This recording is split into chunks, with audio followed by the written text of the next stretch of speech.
नमस्कार दोस्तों, स्वागत है आप सभी का एक बार फिर से उत्कर्ष नर्सिंग क्लासेज के इस ऑनलाइन प्लेटफॉर्म के ऊपर, जहां पे हम लेके आए एक और धमाकेदार सेशन। जी हां दोस्तों, समय हो चुका है स्पेशल सेशन का। और आज के इस सेशन में क्या रहने वाला है खास, आज के सेशन में कौन कौन से महत्वपूर्ण प्रश्न हैं जिनको हम पढ़ने वाले हैं, समझने वाले हैं, सीखने वाले हैं। गुड मॉर्निंग टू ऑल, सभी लोगों का दिल खोल के स्वागत इस शानदार प्लेटफॉर्म के ऊपर। सेशन का हर क्वेश्चन प्यारे दोस्तों रहने वाला इंपॉर्टेंट। सेशन के हर क्वेश्चन में हम बात करने वाले हैं कुछ खास और कुछ स्पेसिफिक चीजों की। जैसे कि आपको बताया कि लास्ट सेशन में हमने कुछ महत्वपूर्ण प्रश्न यहाँ पे डील किए थे, उन्हीं को कंटिन्यू करेंगे और कुछ और महत्वपूर्ण प्रश्न आज के सेशन में हम पढ़ने वाले हैं, समझने वाले हैं, सीखने वाले हैं।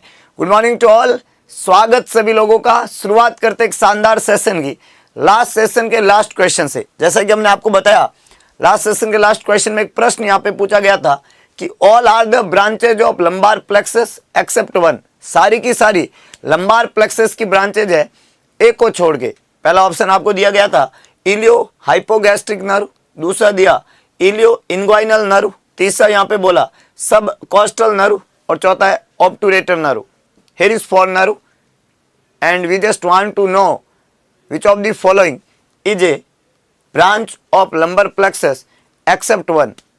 सारी लंबार प्लेक्सस की ब्रांच है एक को छोड़ के। अब सुनिएगा, हमने यहाँ पे प्लेक्सस की बात किया। किसका बात किया? प्लेक्सस। तो प्लेक्सस क्या होते हैं? प्लेक्सस जो होते हैं वो group of nerve, group of spinal nerve, spinal nerve है ना, ग्रुप ऑफ स्पाइनल नर्व। जितने भी स्पाइनल नर्व है वो एक मतलब जब वो निकलती है तो वो एक जो है एक ऐसा बेल्ट होता है, उसमें से होकर गुजरती है, उसको हम प्लेक्सस के नाम से जानते हैं। आपने देखा होगा there is variety of plexus, है ना, वहाँ पे तरह तरह के वेराइटी ऑफ प्लेक्सस वहाँ पे होता है, जिसमें एक प्लेक्सस होता है सर्वाइकल प्लेक्सस, एक होता है आपका जो है ब्रेकियल प्लेक्सस, एक होता है thoracic plexus, sorry lumbar plexus, एक होता है सैक्रल प्लेक्सस और एक होता है कोक्सियल प्लेक्सस।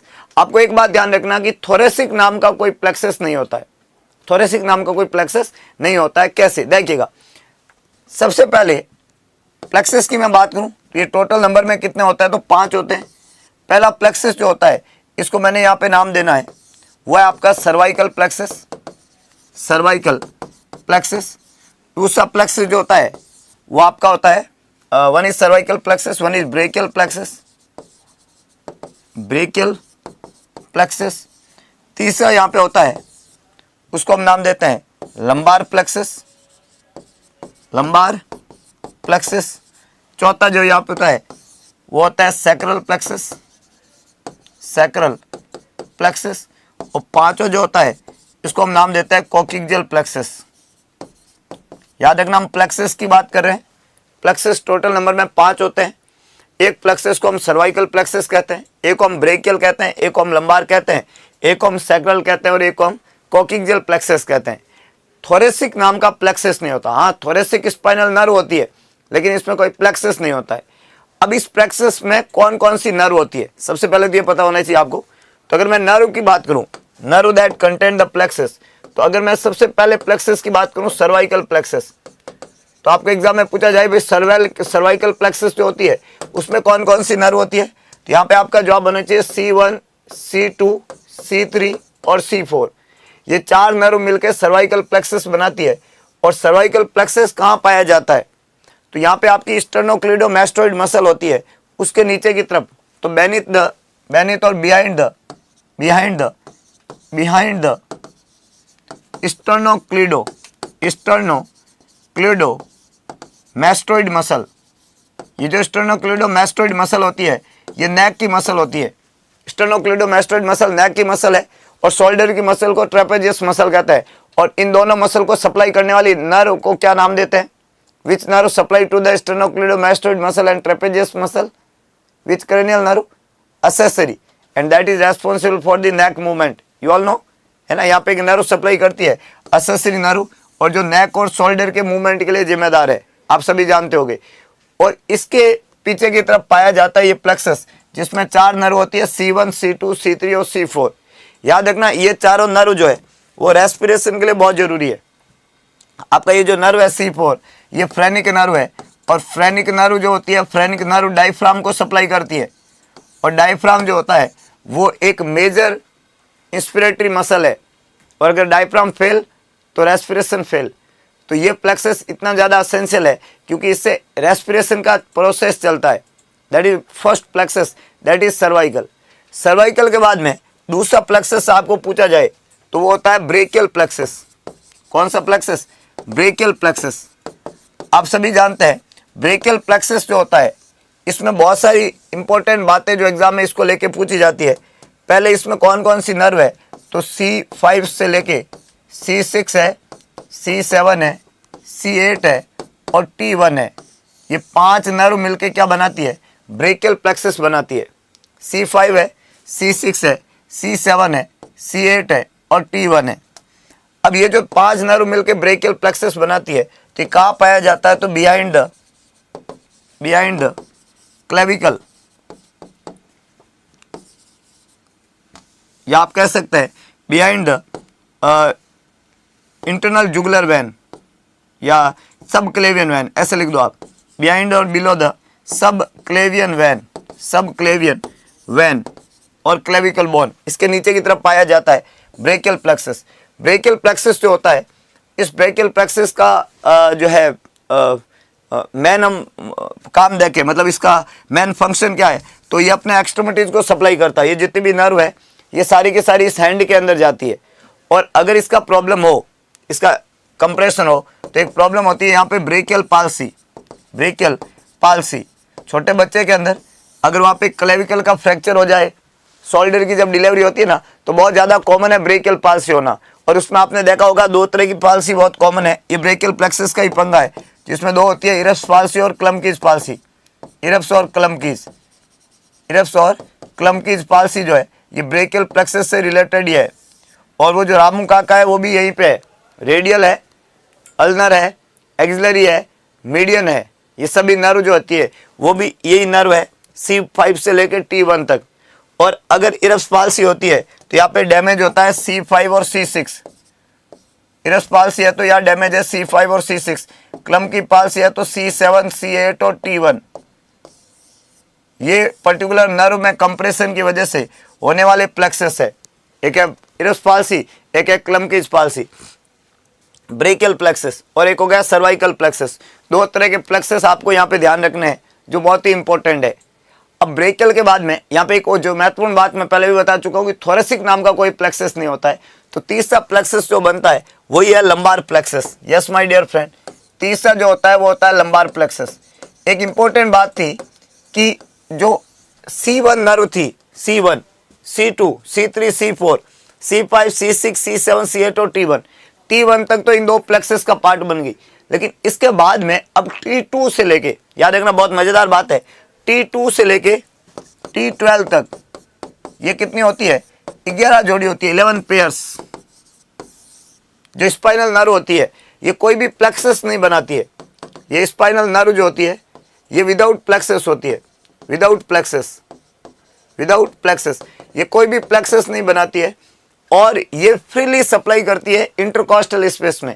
2 रिब्स के बीच की जगह को बोलते हैं इंटरकॉस्टल स्पेस, और ये बिना प्लेक्सस के सप्लाई करती है ना। और फ्रीली सप्लाई क्या करते हैं? ये फ्रीली सप्लाई कहाँ पे? To the intercostal space, to the intercostal space, बिना किसी मदद के फ्रीली सप्लाई करती है। कहाँ पे? इंटरकॉस्टल स्पेस में। कौन सी? T2 से लेकर T12 तक 11 जोड़ी स्पाइनल नर्व जो होती है वो बिना कोई प्लेक्सस बनाए फ्रीली सप्लाई करती है इंटरकॉस्टल स्पेस में। जबकि इससे पहले जितनी भी नर्व थी उन सब ने प्लेक्सस बनाया। और इसके बाद में लंबार प्लेक्सस जो बनेगा ये आपका L1 से लेके L5, मतलब we can say L1, L2, L3, L4 और L5। और ये कहाँ लोकेटेड होता है? तो बिहाइंड द सॉस मसल।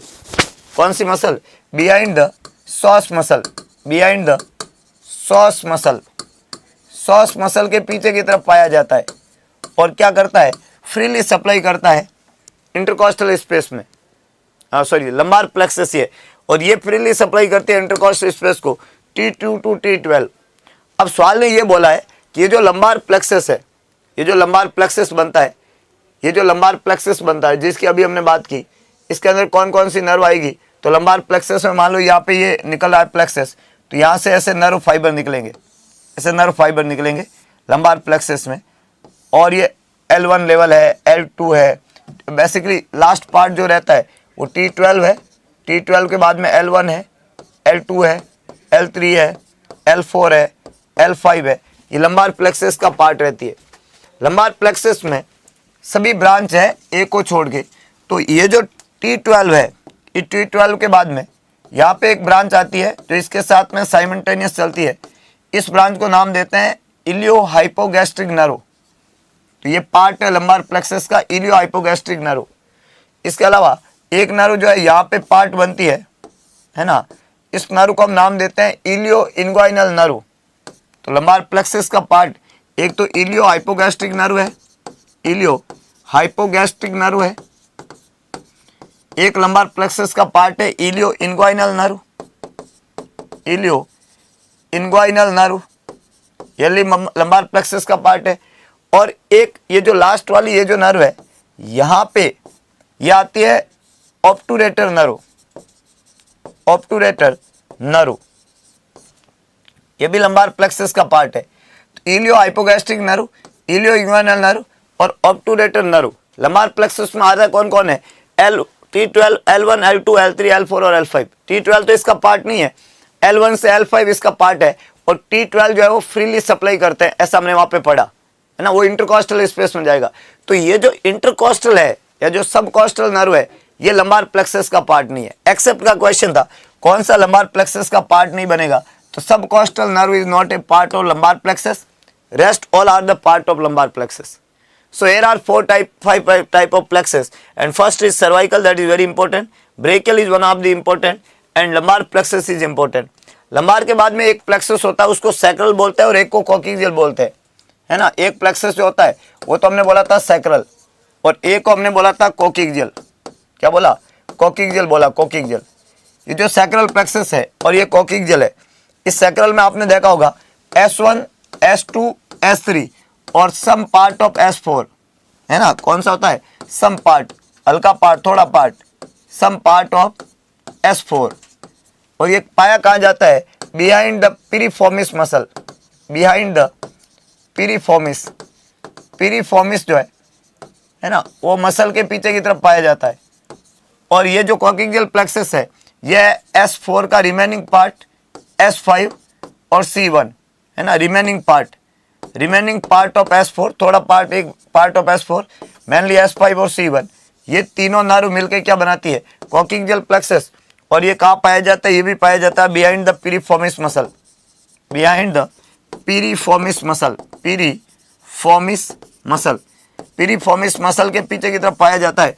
इसको हम किस नाम से जानते हैं, कॉक्सियल प्लेक्सस।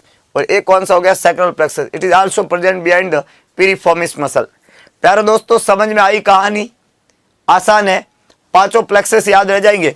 और एक बात याद रखना, आंकड़ा बिल्कुल नया होना चाहिए। कहानी ये कहती है कि सेशन अलबेला होगा, बातें बिल्कुल डिफरेंट होगी, अगरबत्ती लगा के पूरे जोश के साथ में पूरा उत्साह दिखना चाहिए। वो कहते ना कि रख हौसला वो मंजर भी आएगा, प्यासे के पास में चलकर समंदर भी आएगा, होके ना मायूस यू बैठे मंजिल के मुसाफिर, मंजिल भी मिलेगी और मिलने का मजा भी आएगा। तो चलिए अगला प्रश्न आपकी स्क्रीन पे लग चुका है और ये सवाल कह रहा है, एक नर्स एडमिनिस्टर कर रही है, बहुत अच्छा सवाल है, नारकोटिक्स जो कि दर्द की एक दवाई है, 30 minute ago to a client that is complaining of mid epigastric pain, which intervention should the nurse implement at this time?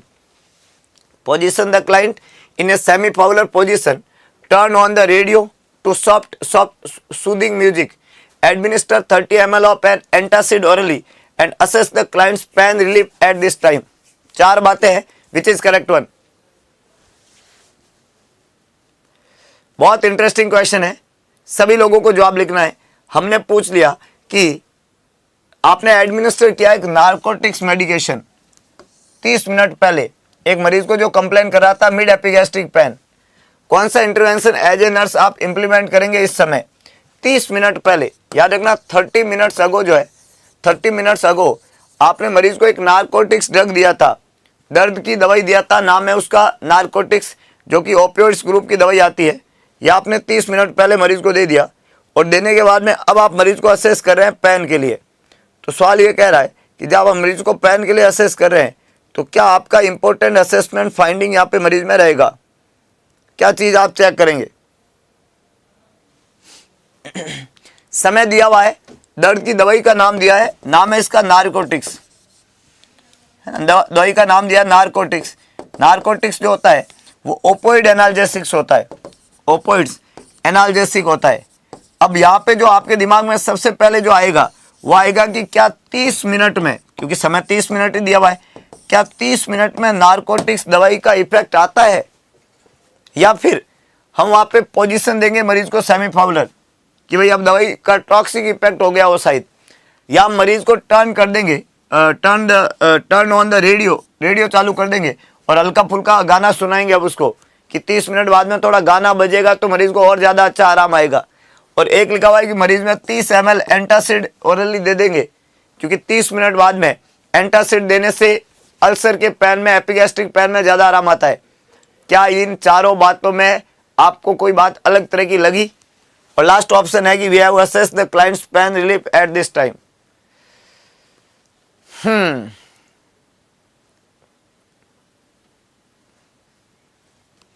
सभी लोगों को जवाब लिखना है और सभी लोगों को क्या करना है, एक उत्साह के साथ में अगरबत्ती लगानी जरूर है। अगरबत्ती का मतलब समझते हो ना? हाँ, press the like button, press the like button, make your self confident, है ना, ताकि आप जिंदगी में उत्साहित मन के साथ में आगे बढ़ सके। तो यहाँ पे कुछ रसगुल्लों ने जवाब लिखा ए, कुछ ने बी, कुछ ने सी, कुछ ने डी। याद रखना 30 मिनट का वक्त है, नारकोटिक्स दवाई है, तो नारकोटिक्स दवाई 30 मिनट बाद में दर्द में आराम करा देती है। नारकोटिक्स दवाई का 30 मिनट बाद में इससे पेन रिलीफ हो जाना चाहिए। क्या हो जाना चाहिए? पेन रिलीफ हो जाना चाहिए।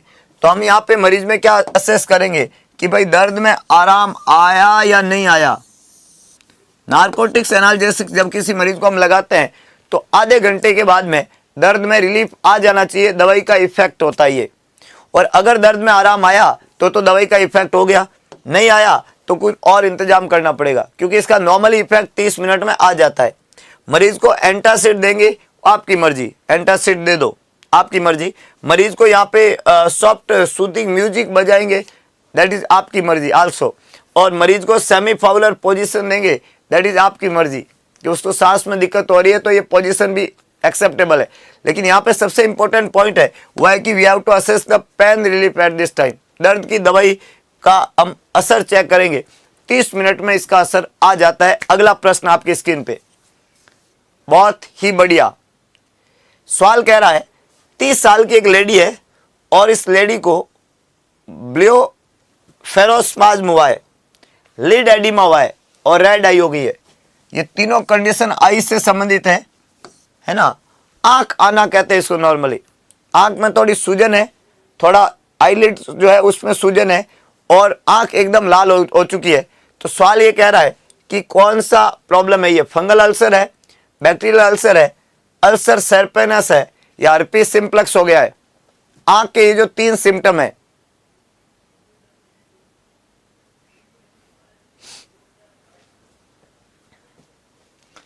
ये 3 सिम्टम किस बात को इंडिकेट करता है? बताओ जल्दी, स्पीड के साथ में। ये 3 बातें जो आंख की हमने यहाँ पे लिखी है, क्लाइंट है ब्लियोस्पाज्म, लिड एडिमा और रेड आई, ये तीनों सिम्टम साइमल्टेनियसली मिला के और ये इंडिकेट करता है प्यारे दोस्तों बैक्टीरियल इन्फेक्शन ऑफ द आई। याद रखना, दिस इज बैक्टीरियल अल्सर। ये जो आंख में है ये कोई फंगस नहीं है और ये कोई हर्पीज इन्फेक्शन नहीं है। हर्पीज एक अलग तरह का इन्फेक्शन है जिसमें वेसाइकल्स बनते हैं, फ्लूइड फिल्ड लीजन बनते हैं। 3 सिम्टम, थोड़ा एडिमा होना, थोड़ा आंख का लाल हो जाना और ये आपका आईलिड का एडिमेटस हो जाना। ये कंजक्टिवाइटिस टाइप की जो पिक्चर है वो बैक्टीरियल इन्फेक्शन और बैक्टीरियल अल्सर ऑफ द आई को इंडिकेट करती है। तो बी यहाँ पे डेफिनेटली करेक्ट आंसर है। ए, सी और डी 3 गलत स्टेटमेंट है। आंख का बैक्टीरियल इन्फेक्शन कहलाता है। नॉर्मल पल्मोनरी आर्टीरियल प्रेशर, याद रखना पल्मोनरी आर्टीरियल प्रेशर जो है वो कितना होता है नॉर्मल। ये तो एक डायरेक्ट सवाल है, बहुत सारे प्रेशर नॉर्मली पूछे जाता है एग्जाम में। जैसे आपको पूछा जाएगा इंट्राक्रेनियल प्रेशर, तो आपका जवाब होगा 5 से 15 mm ऑफ एजी, एवरेज होता है 10 इंट्राक्रेनियल प्रेशर। जैसे आपको पूछा जाएगा इंट्राओक्यूलर प्रेशर, तो आपका जवाब होगा 8 से 21 mm of AG, intraocular pressure होता है।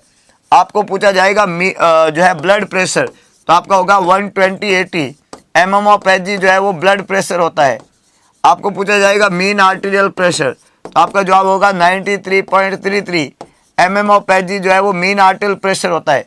There is variety of pressure human body have, different type के। आपको पूछे पल्स प्रेशर, पूछा जाएगा पल्स प्रेशर, तो आपका जवाब होगा 40 mm of Hg pulse pressure होता है। The difference between systolic and diastolic, so there is variety of pressure human body have. What is the normal pulmonary artery pressure, तो pulmonary artery pressure is 15 mm of Hg, B यहाँ पे correct answer है। Pulmonary artery pressure normal होता है 15 mm of एजी, तो 15 mm of एजी जो है वो नॉर्मल पल्मोनरी आर्टरी प्रेशर होता है। और ये पल्मोनरी वेसल्स के अंदर पाया जाने वाला प्रेशर है जो कि राइट वेंट्रिकल के द्वारा ब्लड पंप आउट होता है, और जबकि लेफ्ट हार्ट के द्वारा एओर्टा में ब्लड पंप होता है, और इस एओर्टा वाले प्रेशर को ब्लड प्रेशर कहता है, जो कि 120 mm ऑफ एजी के आसपास होता है। That is the difference between right heart and left heart. So right heart is very मुर्दा हार्ट है ना, इसको इतना ज़्यादा ओ वाला नहीं हार्ट बोलते हैं।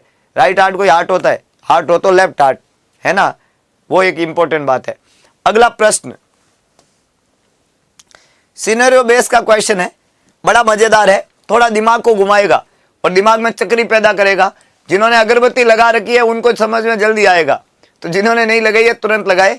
और एक बात का हमेशा ध्यान रखें, एक छोटी सी बात है लेकिन बहुत मजेदार बात है कि नन्ही चींटी जब दाना लेकर चलती है, चढ़ती दीवारों पर 100 बार फिसलती है, मन का विश्वास रगों में साहस भरता है। ये बहुत इंपॉर्टेंट है, ये विश्वास बहुत जरूरी है खुद के ऊपर।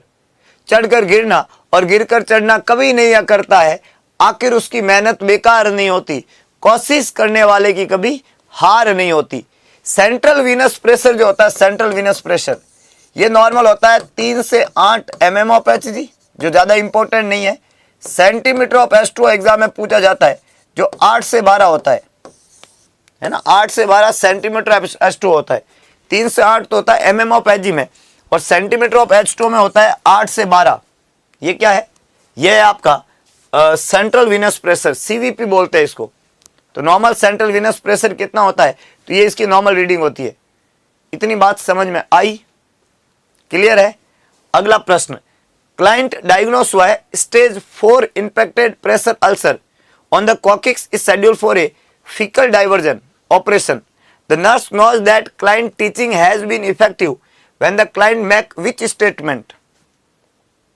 फीकल डाइवर्जन, याद रखना मरीज को स्टेज 4 का अल्सर हुआ, स्टेज 4 का इंफेक्टेड अल्सर बन गया, प्रेशर अल्सर, बेड सोर या प्रेशर सोर, एंड कॉकिक्स के ऊपर ये बना है, और मरीज में फीकल डाइवर्जन ऑपरेशन के लिए हमने प्लान किया।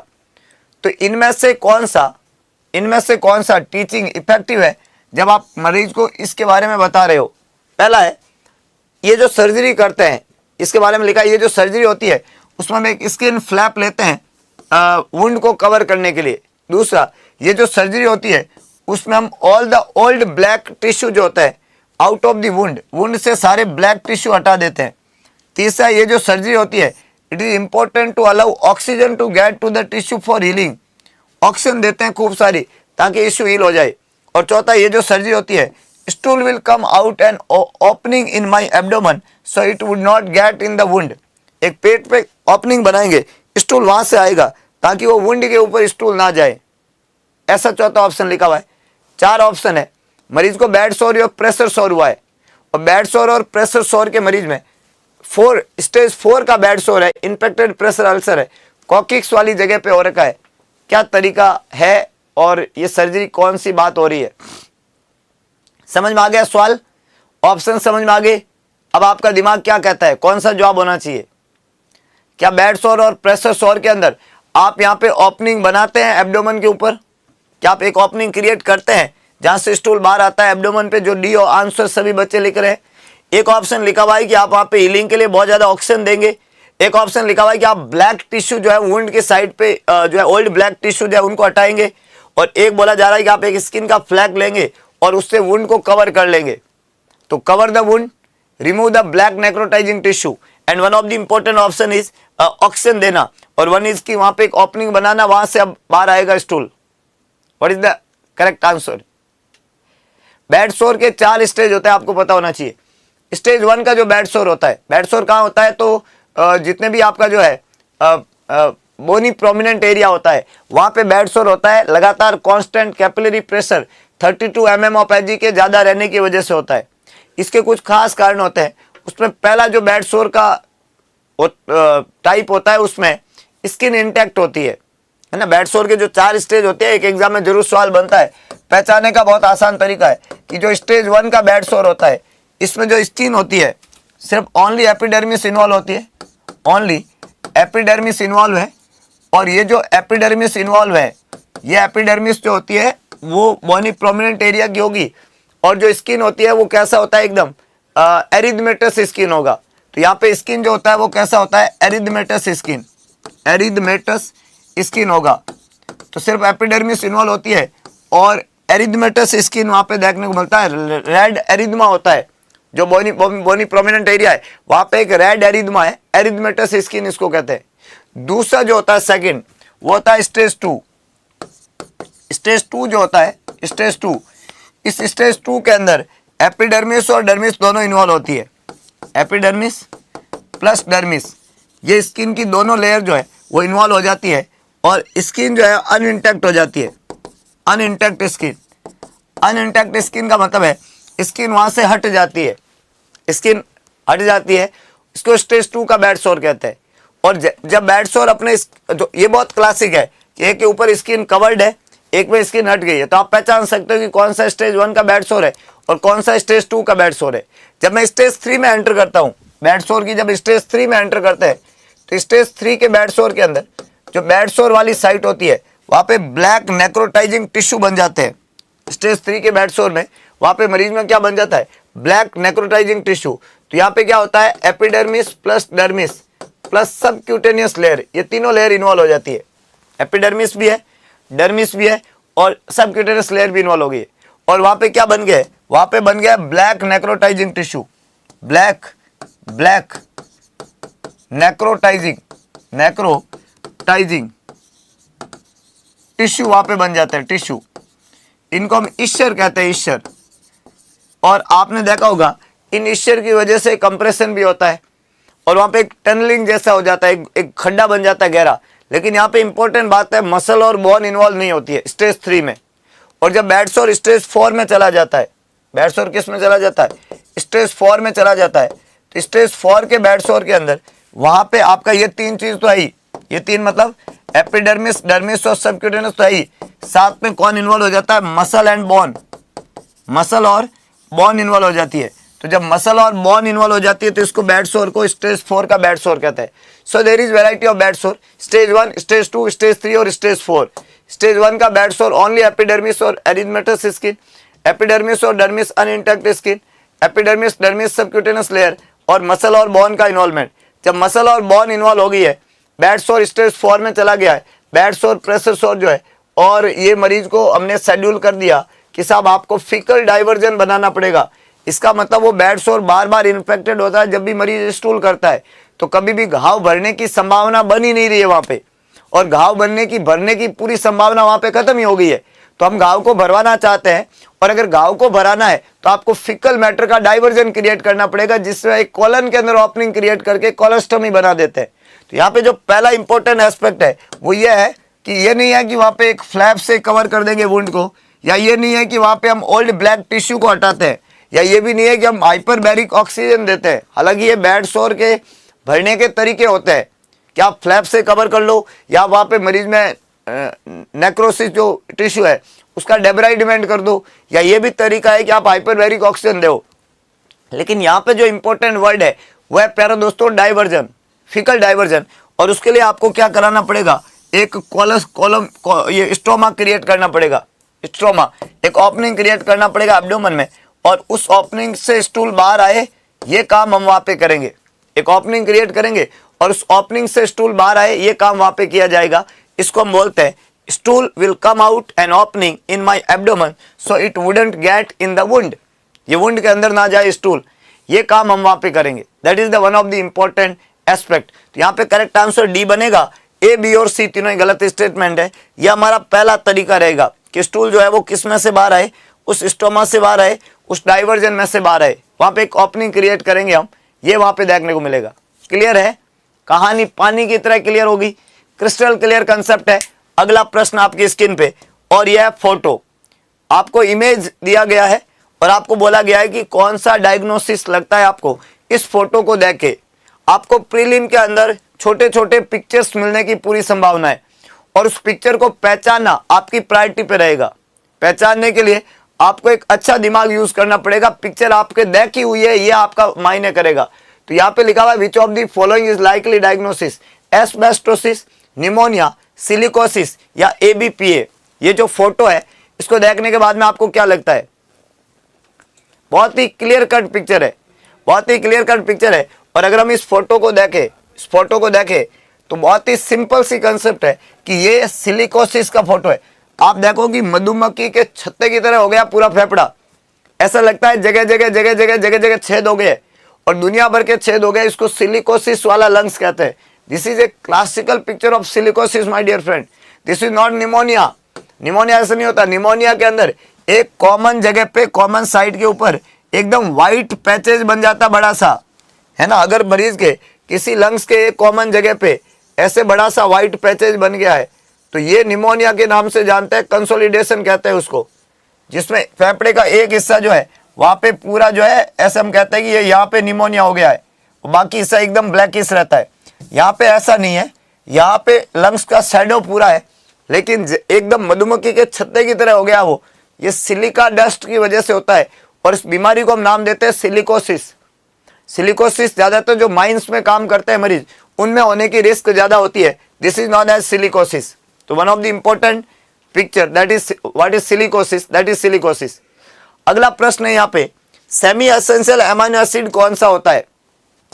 हमारे लिए प्रीलिम बहुत जरूरी है। पहले हम यहाँ पे मेंस की बात भी करते हैं, लेकिन प्रीलिम बहुत जरूरी है क्योंकि आपको प्रीलिम पहले क्लियर करना पड़ेगा, और प्रीलिम क्लियर करने के लिए आपको कुछ कंसेप्चुअल स्टडी करनी पड़ेगी और बड़े उत्साहित मन के साथ में। तो मन में एक जीत की उमंग रहनी चाहिए, एक मन में जीतने का उत्साह रहना चाहिए, है कि नहीं है? हाँ। और एक सुंदर सी लाइन जो किसी ने कही है कि जुनू रगों में भर अलग कुछ, कर सके तो कर अलग कुछ, वरना कैसे कहेगी ये दुनिया इस बंदे में हुनर अलग कुछ। तो अगर आप हुनरबाज आप है और आपके अंदर काबिलियत भी है, लेकिन अपने हुनर को पहचान के इस एग्जाम में इसको दिखाना पड़ेगा, तब कहानी आपके पक्ष में आएगी। तो यहाँ पे सेमी एसेंशियल अमीनो एसिड है। अमीनो एसिड दो तरह के होते हैं, एसेंशियल और नॉन एसेंशियल। और उसके अंदर जो एसेंशियल अमीनो एसिड है उसमें दो अमीनो एसिड होते हैं सेमी एसेंशियल, हिस्टिडीन और आर्जिनिन। आपने नाम तो सुना होगा, है ना। आपको दो तरह के अमीनो एसिड जो होते हैं जिसमें आपको essential amino acid, non essential तो का जरूरत नहीं है। एसेंशियल अमीनो एसिड के नाम तो एटलीस्ट आपको पूरा क्रिस्टल क्लियर होने चाहिए। तो अगर हम बात करें कौन कौन से amino acid essential amino acid है, तो यहाँ पे एक बहुत ही बेसिक सी लाइन है, टीटी हॉल में वीआईपी, टीटी हॉल में वीआईपी, टीटी हॉल में कौन आगे? वीआईपी आगे। और ये टीटी हॉल में वीआईपी 10 अमीनो एसिड है जिनको हम एसेंशियल अमीनो एसिड कहते हैं। और इसमें ट्रिप्टोफैन, थ्रियोनिन,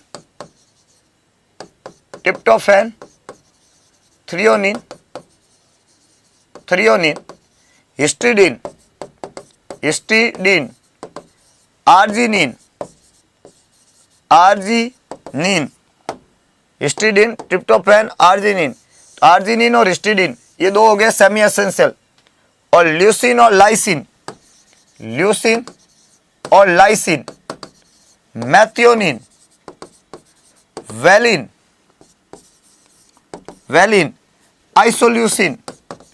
आइसोल्यूसिन और फेनिलएलानिन।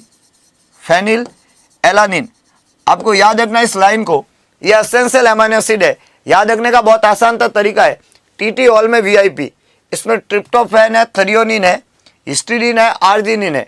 ट्रिप्टोफैन है, थ्रियोनिन है, हिस्टिडीन है, आर्जिनिन है, ल्यूसिन, लाइसिन है, मैथियोनिन, वेलिन है, आइसोल्यूसिन और फेनिलएलानिन है। और मैंने बोला इसमें ये जो दो भाई साहब है ये वाले, इनको हम सेमी एसेंशियल कहते हैं सर। इनको हम किस नाम से जानते हैं? इसको हम बोलते हैं yes these two are semi essential amino acid. ये एसेंशियल नहीं है, ये सेमी एसेंशियल है। ये दो सेमी एसेंशियल है, one is histidine and one is arginine. और आपको सवाल में यही पूछा कि इनमें से कौन सा ऐसा अमीनो एसिड है जिसको हम सेमी एसेंशियल के नाम से जानेंगे, तो आपका जवाब क्या होगा? हिस्टिडीन। एलानिन, ल्यूसिन, लाइसिन, ये तीनों के तीनों एसेंशियल का पार्ट है। एसेंशियल 10 एसेंशियल अमीनो एसिड होते हैं और ये तीनों एसेंशियल का पार्ट है। और हिस्टिडीन और आर्जिनिन दो क्या हो गए? Semi essential. Tryptophan, threonine, leucine, lysine, isoleucine, methionine, valine, phenylalanine, histidine और आर्जिनिन। अगला प्रश्न याद रखने का एक आसान सा तरीका है, टीटी हॉल में वीआईपी, बड़ा इजी तरीका है और आप कभी भी अमीनो एसिड के सवाल को गलत नहीं करेंगे। और एक बात मैं बता देना चाहता हूं कि जिन बच्चों ने अभी तक लाइक बटन प्रेस नहीं किया, अगरबत्ती नहीं लगाई है, पूरे उत्साह से लगा दीजिएगा, क्योंकि सवाल अगड़ा आपके पक्ष में तभी आएगा जब आपने ये कर रखा होगा। एक नर्स और एक एलपीएन मेडिकल यूनिट में काम कर रही है, एक मरीज को जिसको डायग्नोस हुआ है जीबीएस। जीबीएस बोलते हैं गुलेनबेरी सिंड्रोम को। कौन सा इंस्ट्रक्शन है जो आप एज ए नर्स प्रोवाइड करना चाहेंगे एलपीएन को? Which instruction should the nurse provide the LPN? Instruct the LPN to call the nurse for assistance when getting the client out of bed. LPN को बोलेंगे कि अगर मरीज को बेड से बाहर निकालना है तुम्हें, तो मुझे मदद के लिए बुला लेना। दूसरा, have the LPN assess the client for cogwheel motion, rigidity and dysphagia. मरीज को कॉगविल मोशन के लिए, रिजिडिटी के लिए और डिस्फेजिया के लिए बुला लेना। अगला लिखा हुआ है कि मरीज को discuss the symptom of sudden severe unilateral facial pain. और एक है tell the LPN to notify the nurse if the client become short of breath. 4 बातें हैं, कौन सी बात के लिए बुला लेना ऐसा पूछा गया है, आंसर क्या होना चाहिए? और बीमारी का नाम है गोलाबारी सिंड्रोम। जब मरीज को गोलाबारी सिंड्रोम होता है प्यारे दोस्तों, है ना, किसी भी मरीज को आप जब केयर दे रहे हैं और उसको गोलाबारी सिंड्रोम है, तो क्या इंस्ट्रक्शन आप देंगे लाइसेंस प्रैक्टिस नर्स को? ऐसा सवाल ने पूछा। इसको याद रखने का एक आसान सा तरीका है और आप याद रख भी सकते हैं। और यह तरीका यह है कि जब किसी मरीज को जीबीएस होता है, जीबीएस में पेरिफेरल न्यूरॉन का डीमाइलिनेशन होता है, क्रेनियल नर्व और स्पाइनल नर्व का डीमाइलिनेशन होता है, और मरीज में असेंडिंग पैरालिसिस आता है। याद रखना बहुत इंपॉर्टेंट है। जब मैं जीबीएस की बात करता हूं, गुलेनबेरी सिंड्रोम की, तो गुलेनबेरी सिंड्रोम के अंदर आपके क्या देखने को मिलेगा? पेरिफेरल डीमाइलिनेशन होगा। क्या होगा इसके अंदर? पेरिफेरल डीमाइलिनेशन होगा। पेरिफेरल डीमाइलिनेशन का मतलब होता है कि आपकी जो पेरिफेरल नर्व है, पेरिफेरल नर्व जो होती है वो आपकी कौन सी है? Cranial nerve and spinal nerve. तो आपकी जो क्रेनियल नर्व है, आपकी जो स्पाइनल नर्व है, उस क्रेनियल नर्व और स्पाइनल नर्व के न्यूरॉन की माइलिन शीथ का डिस्ट्रक्शन और डैमेज हो जाता है। तो यहाँ पे पेरिफेरल डीमाइलिनेशन है, डीमाइलिनेशन होता है, demyelination of cranial nerve and spinal nerve. आपकी जो क्रेनियल नर्व है और आपकी जो स्पाइनल नर्व है, उसका क्या होने लग जाता है? डीमाइलिनेशन होने लग जाता है, डिस्ट्रक्शन और डैमेज होने लग जाता है। और उसकी माइलिन शीथ बनी हुई होती है स्वान सेल की। तो जो स्वान्स सेल होते हैं उसके नंबर वहां पे क्या होने लग जाते हैं? कम होने लग जाते हैं। हम सभी जानते हैं कि इस बीमारी के अंदर मरीज में असेंडिंग पैरालिसिस होता है। तो हम सभी जानते हैं इस बीमारी में मरीज में क्या होता है? Ascending paralysis. मान लो ये आपका मरीज है और इसमें पैरालिसिस होनी शुरू होगी, तो पेरिफेरी से स्टार्ट होगी और ये ऊपर की तरफ असेंड करेगी, चढ़ेगी चढ़ेगी चढ़ेगी, एक जगह पे चढ़ेगी, और चढ़ते चढ़ते अगर इसका सांस वाला एरिया इन्वॉल्व हो जाता है, पेरिफेरल पैरालिसिस होती है जिसकी शुरुआत पेरिफेरी से होती है और पैरालिसिस असेंडिंग पैटर्न में होता है। इसको हम बोलते हैं असेंडिंग पैरालिसिस। और जब असेंडिंग पैरालिसिस होता है तो ये पैरालिसिस ऊपर चढ़ता चढ़ता अगर सांस की तक पहुंच जाए, है ना, इसमें रेस्पिरेटरी मसल इन्वॉल्व हो जाए, तो मरीज को सांस लेने में दिक्कत होना शुरू हो जाएगी, रेस्पिरेटरी फेलियर, और इसमें मरीज को शॉर्टनेस ऑफ ब्रेथ स्टार्ट हो जाएगा। तो जब मरीज को शॉर्टनेस ऑफ ब्रेथ स्टार्ट हो जाएगा, याद रखना शॉर्टनेस ऑफ ब्रेथ स्टार्ट हो जाएगा, तो हम एलपीएन जो होती है, लाइसेंस प्रैक्टिस नर्स जो है, टू नोटिफाई द नर्स, उस लाइसेंस प्रैक्टिस नर्स को हम बोलेंगे कि आपको नोटिफाई करना है नर्स को, है ना, नर्स को, if the client become shortness of breath, अगर मरीज को सांस लेने में समस्या हो तो आपको तुरंत क्या करना है? नोटिफाई करना है, क्योंकि इंडिकेट करता है कि जीबीएस के मरीज में रेस्पिरेटरी पैरालिसिस हो गया है। और जो असेंडिंग पैरालिसिस है फेफड़े को इन्वॉल्व कर गया है, तो तुरंत मरीज को क्या लेना पड़ेगा, वेंटिलेटर पे लेना पड़ेगा, मरीज को मैकेनिकल वेंटिलेटर पे लेना पड़ेगा अगर ऐसा कुछ हुआ है तो हम इंस्ट्रक्ट करेंगे एलपीएन को to call the nurse for assistant when getting the client out of bed. ये नहीं है, हम यहाँ पे एलपीएन को असेस करेंगे, कॉगविल, मोशन, रिजिडिटी एंड डिस्पेजिया, ये जो 3 चीजें हैं, कॉगविल, रिजिडिटी और डिस्पेजिया, ये सिम्टम है पार्किंसोनिज्म के। किसके सिम्टम है, पार्किंसोनिज्म के। तो ये कंडीशन तो कहलाती है Parkinson's disease, dopamine deficiency disease, जिसमें मरीज में कॉगविल रिजिडिटी आती है, मरीज में डिस्पेजिया, डिफिकल्टी इन स्वेलोइंग आती है, और मरीज जो है उसमें ट्रेमर्स होते हैं। पार्किंसंस के 3 सिम्टम होता है, डोपामिन की कमी वाली बीमारी होती है, ट्रेमर्स होता है, रिजिडिटी होती है और डिस्पेजिया होता है। अगला जो लिखा हुआ है वह है कि discuss the symptom sudden severe unilateral facial pen. एक साइड के चेहरे में सडन सीवियर पेन का होना, इसको हम किस नाम से जानते हैं, किस नाम से जानते हैं प्यारे दोस्तों? अगर एक साइड के चेहरे में सडन सीवियर पेन हो तो क्या कहेंगे आप उसको? हाँ, डायफ्राम के फेलियर से ये देखने को मिलेगा।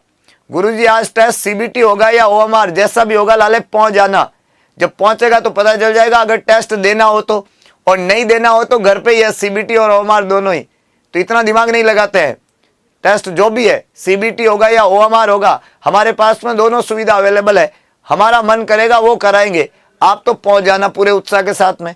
अगर आपको अपना जांच आकलन करना है कि नहीं है, तो अगले प्रश्न से हम अगर आगे बढ़े तो मैंने आपको यहाँ पे बोल दिया पार्किंसोनिज्म के बारे में, मैंने यहाँ पे आपको बोला है sudden severe unilateral facial pen.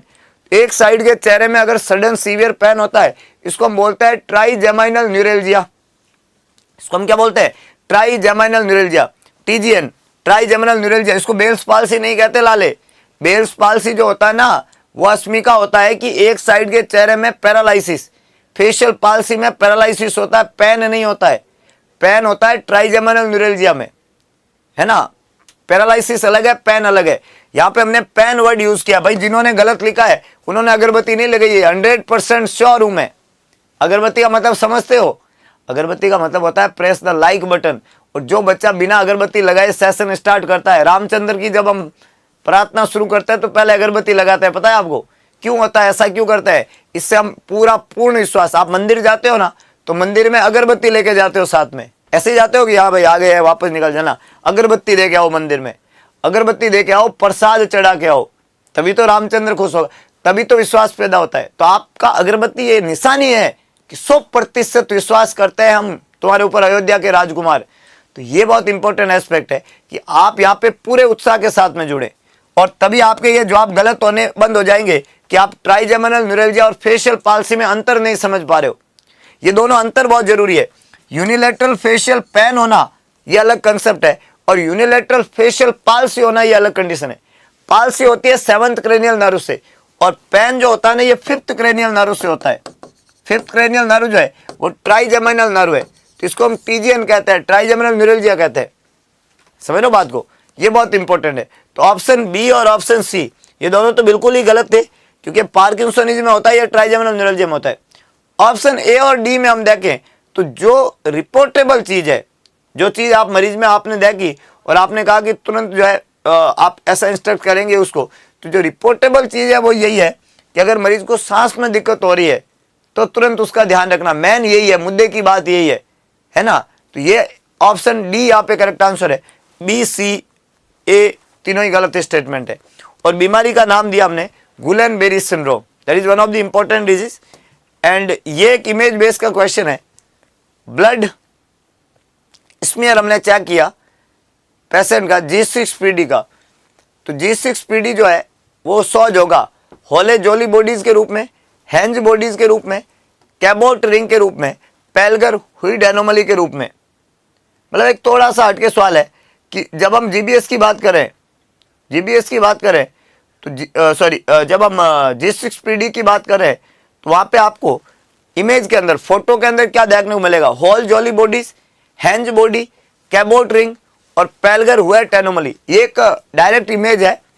हालांकि नॉर्मली आप नॉर्मल सीक्वेंस में इसको नहीं पढ़ते हैं, लेकिन ये एक लैब फाइंडिंग है कि जब हम ब्लड स्मीयर चेक करते हैं पेशेंट जिसमें G6PD को असेस करेंगे, तो ये हेंज बॉडीज कहलाते हैं। ये जो इमेज है, ये जो पिक्चर है, इसको हम बोलते हैं हेंज बॉडीज। क्या बोलते हैं इसको, हेंज बॉडीज। तो बी यहाँ पे करेक्ट आंसर है। ए, सी और डी तीनों ही गलत है। ब्लड स्मीयर में पिक्चर देखेंगे, G6PD अगर है तो हेंज बॉडीज होगी, G6PD अगर नहीं है तो हेंज बॉडीज नहीं है, नहीं है तो नहीं है तो प्रॉब्लम नहीं है।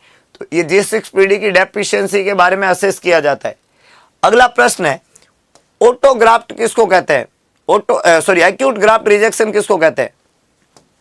एक्यूट ग्राफ्ट रिजेक्शन कितने वक्त में होता है। पहला है 3 आवर्स, 3 डेज, 3 मंथ्स, 3 वीक्स।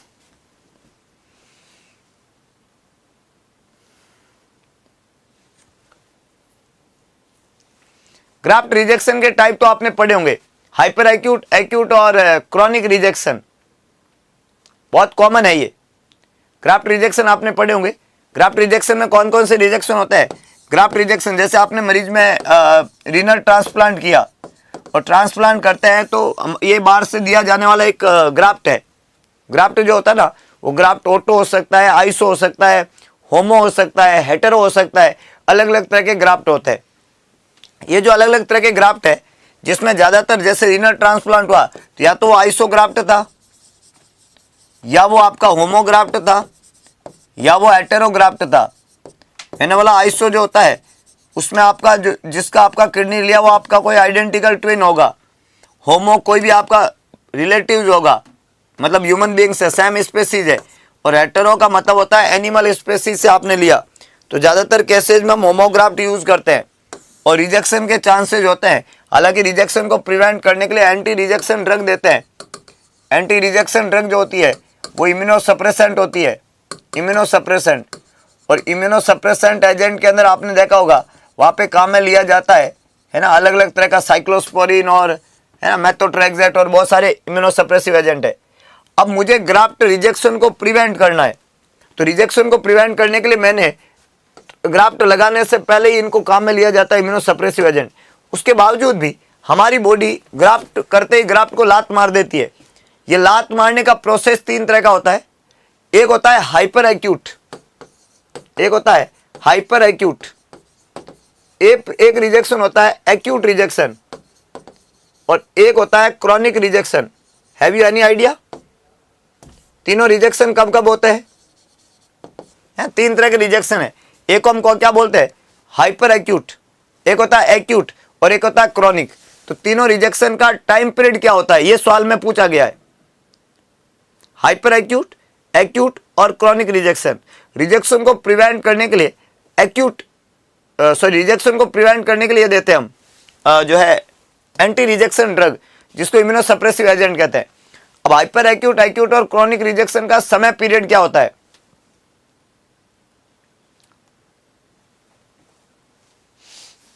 बहुत बढ़िया। हाइपर एक्यूट, एक्यूट और chronic, hours to days hyper acute और days to week acute. Hyper within 24 hours. बहुत बढ़िया।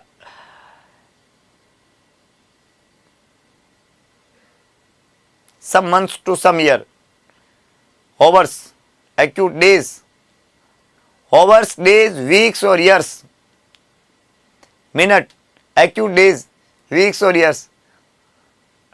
तो अब आप यहां बताओ, इसके आधार पे बताओ कि इसका क्या जवाब होना चाहिए। जैसे कुछ बच्चों ने लिखा है hyper acute in hours, acute in days और क्रॉनिक इन मंथ्स। तो यहां पे आपका जवाब क्या होना चाहिए? Some hours to some days is hyper acute.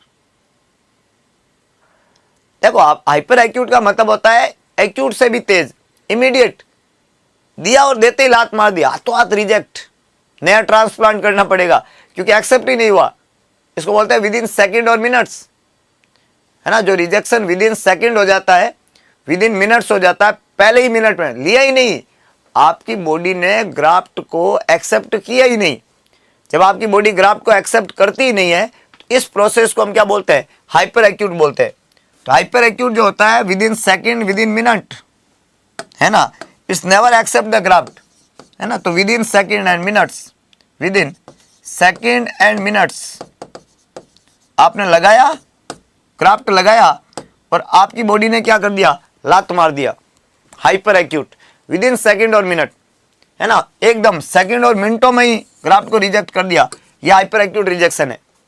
Acute rejection जो होता है, एक्यूट रिजेक्शन कहलाता है यहाँ पे, वो होता है विद इन डेज और वीक, है ना, मिनट्स के बाद में हम यहाँ पे एक्यूट रिजेक्शन की बात करते हैं, और ये होता है विद इन सेकेंड और मिनट्स, और it would be lead two hours, क्योंकि मिनट से ही आवर्स बनते हैं, तो इसको आवर्स भी कह सकते हैं। सेकेंड और मिनट के ही अंदर हो जाता है हाइपर एक्यूट रिजेक्शन, है कि नहीं।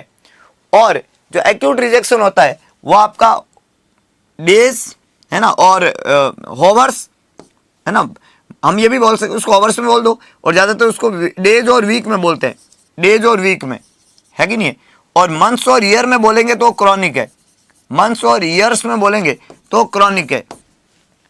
तो यहाँ पे सवाल ने बोला है एक्यूट ग्राफ्ट रिजेक्शन हुआ है, तो इसका समय क्या होगा, 3 घंटा, 3 दिन, 3 महीना और 3 सप्ताह। एक्यूट रिजेक्शन को हम कैसे डिनोट्स करेंगे, अब ओवर्स लिखेंगे या डेज लिखेंगे या वीक्स लिखेंगे या मंथ लिखेंगे। मैंने आपको पहले भी बताया कि अगर मैं मंथ्स की बात करूंगा तो वो क्रॉनिक रिजेक्शन में चला जाएगा, मंथ्स तो क्रॉनिक रिजेक्शन में चला जाएगा, तो ये तो वैसे भी गलत हो गया। मंथ्स तो किस में चला जाएगा, क्रॉनिक रिजेक्शन में चला जाएगा। और वीक्स एक वर्ड है और डेज वर्ड है, जब दोनों हो तो वीक्स फिर अच्छा जवाब नहीं है, वीक्स ज्यादा लंबे समय को इंडिकेट करता है। अब यहाँ पे 2 इंपॉर्टेंट बात है, मैं ओवर्स करूं या डेज करूं, है ना, विद इन 3 ओवर्स या with in 3 days acute rejection, तो डेज अच्छा जवाब है जब मैं ओवर्स और इसमें कंपैरिजन करूं, क्योंकि जो काम ओवर्स में होता है, जो काम ओवर्स में होता है उस काम को तो हम क्या बोलेंगे, हाइपर एक्यूट होता है, वही मिनट्स और सेकंड में कहते हैं वैसे तो उसको, लेकिन ओवर्स तक, तो यहाँ पे अच्छा जवाब जो रहेगा वो 3 डेज रहेगा, ना कि 3 ओवर्स रहेगा एक्यूट रिजेक्शन, जबकि क्रॉनिक मंथ्स और ईयर में चला जाएगा। डेज और वीक दोनों होते हैं, लेकिन दोनों में मुझे चूज करना है तो मैं डेज को चूज करना पसंद करूंगा as compared to week, something like that. तो B is the correct one, rest all are incorrect. तो ओवर्स टू डेज, तो ओवर्स टू डेज मतलब 3 days, that is the maximum time period. अगला प्रश्न आपको यहाँ पे ध्यान रखना है, the nurse is administering a client diagnosed with Guillain Barre syndrome, that is Guillain Barre syndrome, which question should the nurse ask the client. बहुत अच्छा सवाल है, बहुत ही कंसेप्चुअल प्रश्न है। जिन बच्चों ने अभी तक अगरबत्ती नहीं लगाई है, पूरा जुनून दिखना चाहिए आपके अंदर, सफलता का जुनून, ऐसा लगना चाहिए कि आप पैदा ही सफल होने के लिए हुए हैं। तो अपने आप को पूरा कॉन्फिडेंट करिए।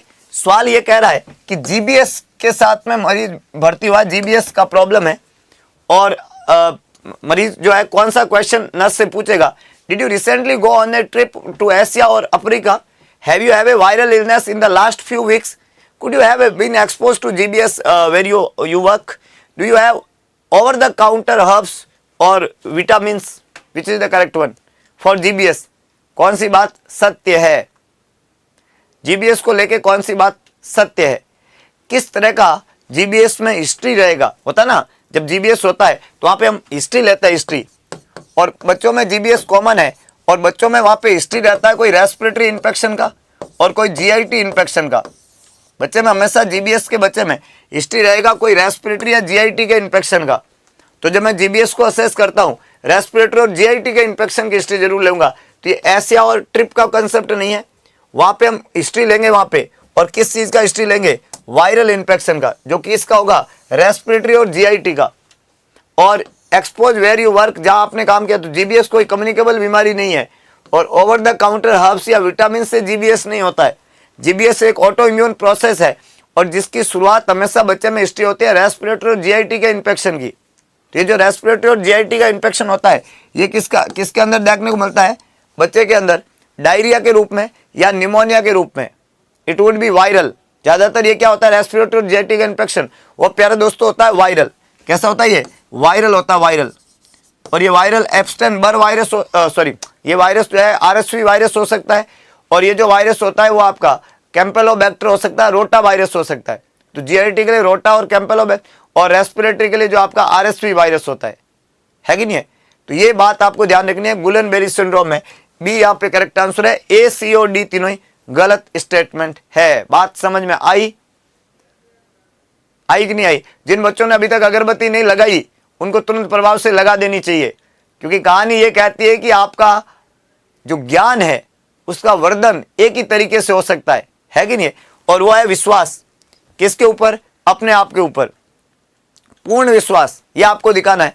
जो बच्चे यूपी पीएससी स्टाफ नर्स की तैयारी कर रहे हैं, टारगेट बैच ज्वाइन कर सकता है। लाइव फ्रॉम स्टूडियो है, 21 अगस्त से स्टार्ट हो चुका है। कंप्लीट थ्योरी यहाँ पे करवाई जाती है यूपी पीएससी स्टाफ नर्स के लिए। Complete theory batch, target batch है, 21 अगस्त से स्टार्ट हो चुका है। आज ही ज्वाइन करके खुद को पूरा कॉन्फिडेंट कर सकते हैं इस आने वाले एग्जाम के लिए। यूपी पीएससी प्रीलिम्स और मेंस, यहाँ पे भी दोनों है। नॉर्थ सेट प्रीलिम्स और मेंस, यहाँ पे भी ये दोनों है। बड़े मजेदार काम है, दोनों ही एग्जाम साइमल्टेनियस है। और यूपी पीएससी में तो मेंस एग्जाम के अंदर पूरा थ्योरी लिखना है। नॉर्थ सेट में तो अभी भी दोनों एग्जाम में ऑब्जेक्टिव है। इस इंस्ट्रूमेंट को आइडेंटिफाई करना है और आपको बताना है कि कौन सा इंस्ट्रूमेंट है।